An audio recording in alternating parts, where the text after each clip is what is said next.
What's up, everybody? It's Soren Baker here on Unique Access Entertainment. As always, please hit that subscribe button. It's right down there and it's free. That enables us to keep coming to y'all as often as possible with as many interviews as possible. So please hit that subscribe button, like our content, share, talk about it, be about it, each one, teach one. And we appreciate your support getting us this far. Now, today, for best albums, man, we got the honor and privilege, Mr. Ruste Juxx. Thanks for coming through again, sir. What up? What up?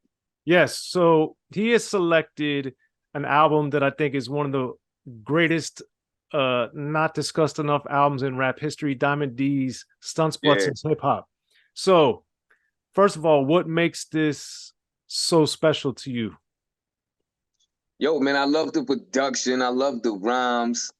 I love the concepts of the songs. You know what I mean? It's just that shit is just so hip hop, man. Yes. Really hip hop, man. Diamond D is a legend, man. Yes. I still listen to this album like to this day on Spotify. You know, every once in a while I go back to the I'm saying. Yeah, and one of the big songs off there, of course, is Best Kept Secret. And Yeah. I remember the video of that, of course, on the basketball court and everything. But that one has like the flute. It's got the real hardcore, I guess, guitar riff or whatever that is. But sonically, what did you like about the blend of the music on Best Kept Secret? I loved everything about it. You know what I'm saying? Like the songs like Sally Got a One Track Mind with the like that I mean it was just beautiful, man. It's just a day in the life of three black men, like, and that one's just going and then they all got in with they, you know, how they woke up, you know, that day and what they did and everything, man. That album is just crack, man. Word. I just love everything about it, man. It sounds real good. And you had mentioned Sally Got a One Track Mind, and that's, even though this is a super hip hop and braggadocio and production, that one has a lot of social political commentary and stuff about, you know, Sally going the wrong way and making bad decisions and different things. Right. So as a kid growing up, being in hip hop and everything, when you hear that type of song, what did Sally Got One Track Mind do to you as a listener? Yo, man, that was it was another song, like it wasn't like I love songs like that. You know what I mean? When especially when a black man is speaking on a sister and you know, showing what's going on and putting the light on what's happening with our women and everything, and how we could do better and everything. Like Brenda's Got a Baby, like Nas, what's the song? Damn, I forget the name of the joint. But you know, I just love songs like that, man. When brothers get deep and they speaking the real, and you know what I mean, they coming with solutions, and you know what I'm saying. I just love some songs like that. Okay, well, Nas got the Daughters, I Can, not Daughters. It's Black another Girl one. Lost.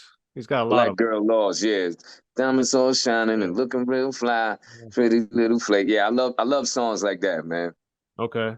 And you also mentioned some of the collaborations on there. Fuck What You Heard's another one. Fuck What You Heard is one of the hardest ones. Sadat X, of course, kills another beat. Sadat X kills it on there. And A Day in the Life also has Brand Nubian. So what do you think it was about Diamond and Brand Nubian? And of course, he did the Punks Jump Up to Get Beat Down beat and did the remix verse on there. I mean, that's D.I.T.C. That's, you know, that's you know, that shit was the Bronx. That's some Bronx shit. You know what I mean? I love that whole sound, man. And I see how when they collaborate, man, it was something beautiful, man. Just like another joint on that album that was my favorite was the storytelling one, when he'd be like and I'm out of here and now I'm running. Like he told a story like he was selling drugs for this dude and the dude didn't want to let him leave. And so he bounced with the work. You know what I'm saying? Another one, his boss was at the job he went out to kill somebody and his friend got killed. So now his friend's family was after him. You know what I mean? Like that was a real creative album, man. And that shit was really fucking fire. Yeah, it's got a lot of great stories on it. and a lot of great collaborations, of course. I Went for Mine, like you're saying, is on there. Yeah. Um, I went for mine to go for yours, kid. Yeah, man. I'm about to listen to that album after this shit.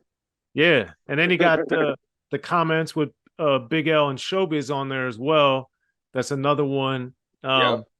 So Big L, of course, shines on that as he did almost every Oh, single as time. always. So, what in particular do you remember Big L's performance on there, or generally speaking, what did you like about what Big L did? Man, Big L was one of the dopest punch. Like his punchlines was crazy, man. Like he was just jabbing you to death. And you know what I mean? It was like right after I was loving Lord Finesse, you know what I mean? And then Big L came, and it was just like wow, like a breath of fresh air to hip hop, man. Like if you listen to that freestyle that he did on Showbiz and Bobito, that shit was just that's legendary. You know what I mean? You know what I mean? Big L was like he's one of them rappers that you don't want to battle. Like you know how I was saying like you could be super lyrical saying all this da da da da da rhyming fast, but his lines catch every line catch the ear and everybody just like ooh oh like you know what I mean? You don't want to battle a rapper like Big L. And speaking of that, with the lyrics, the Pass That Shit, one of the Posse songs on there, that's got a lot of people on there. Fat Joe, of course. But Mm-hmm. what is it for you, whether it's on Stunts, Blunts, and Hip Hop or just in general? Why do you think it's so exciting to hear a lot of different artists on one song?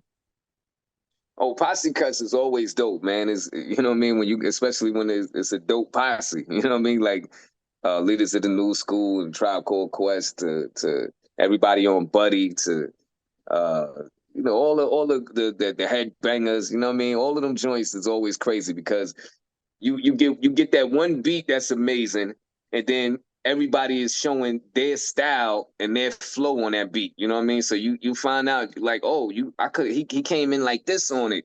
Somebody else just was laid back. You know what I'm saying? And then somebody else was just like in the middle, like. So I love that, man. As an artist, I listen to it all the way like that. And I'm like, wow, like everybody got busy. You know what I'm saying? That's why Wu-Tang is one of my favorite groups, man. Yeah, because when you hear, just to use an obvious example, Protect Your Neck, there's so many different styles Yeah. on that one beat, which is crazy. Meth come in with the singing, like all that shit is just like, whoa, like that shit is just crazy, man. The track just be swinging. Yeah. And speaking of freestyles, Diamond D on Stunts Bustin' Hip Hop has the freestyle to That's That Shit, Large Professor as well. So as a producer, rapper, what do you think it is when a artist is able to produce and rap? What do you think it brings out different or makes it a different listening experience? Hell yeah, man. That's like Stevie Wonder when he's singing, he wrote the song, and he's sitting there playing, and then he be playing the piano at the same time, and then he'll stop and just go with the harmonica. It's like, damn, it's like that's genius status, man. Like prodigy shit. You know what I'm saying? I love that when Jamie Foxx do that. Um, you know what I'm saying? So when somebody's a dope producer and an MC, man, you gotta give them their props, man. Got to. Which is what we're doing here with Stunts, Blunts, and Hip Hop. So, what do you Mhm. say, or what do you think is the legacy of that album? The legacy of the album, I don't know. What do you mean? What's it mean to you, like all these years later? Because it came out, more than 20 years ago now. Oh, that's a staple in my heart right there, man. That's one of the blueprints, man. You know what I'm saying? Even though it wasn't from the '80s and shit, but that's stuck in hip hop right there. That's a forever classic. You know what I'm saying? Like I said before, I always go back to it, listening to the whole thing, and it's still dope right now. You know what I mean? That's for sure. Well, shout out Diamond D and the Psychotic Neurotics, Stunts, Blunts, and Hip Big Hop. shout out to Ruste Diamond D. Juxx. Thanks for coming through the best albums, man. Really appreciate it. Yeah, man. Of course, anytime. Thanks for having me.